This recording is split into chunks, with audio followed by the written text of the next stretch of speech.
Assalamu alaikum warahmatullahi wabarakatuh. This is Sheikh Mohammad Sabbir Hossain once again on the screen.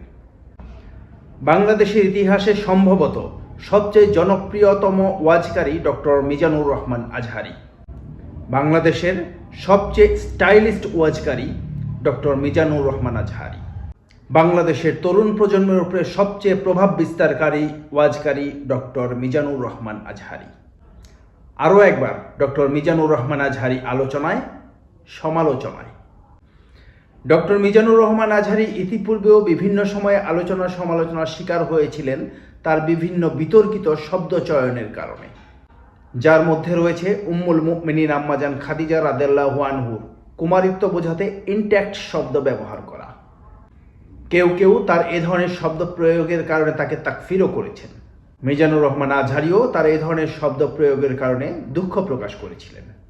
দীর্ঘদিন পর Mizanur Rahman আজহারীর doctor Mizanur Rahman Azhari হয়ে ফিরে আসায় আনন্দিত হয়েছিলেন আলেম সমাজ থেকে আপামর জনসাধারণ।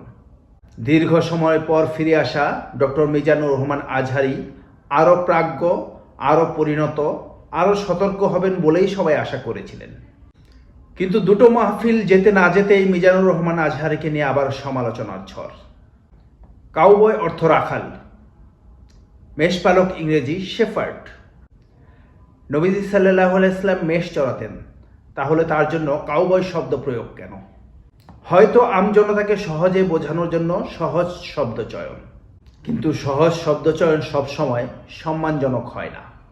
বিশেষ করে নবীজি সাল্লাল্লাহু আলাইহি ওয়াসাল্লামের শানে যে কোনো শব্দ প্রয়োগের ক্ষেত্রে সবসময় অধিকতর সতর্কতা অবলম্বন করা উচিত। পিনাকি ভট্টাচার্যের ভাষায় ইংরেজিতে যেহেতু বলছে, নিশ্চয় ঠিকই বলছে। আজহারী সাহেবের ইংরেজি শব্দ চয়নে এবং কখনো কখনো বাংলা শব্দ চয়নে আরও সতর্ক হওয়া উচিত।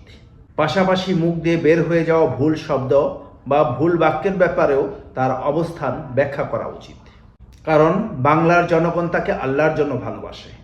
বাংলার মানুষ এখন রাস্তার পাশে চায়ের দোকানে টিভির সামনে ভিড় করে শুধু ক্রিকেট খেলা দেখার জন্য না, মিজানুর রহমান আজহারীর কোরআনের তাফসির শোনার জন্য।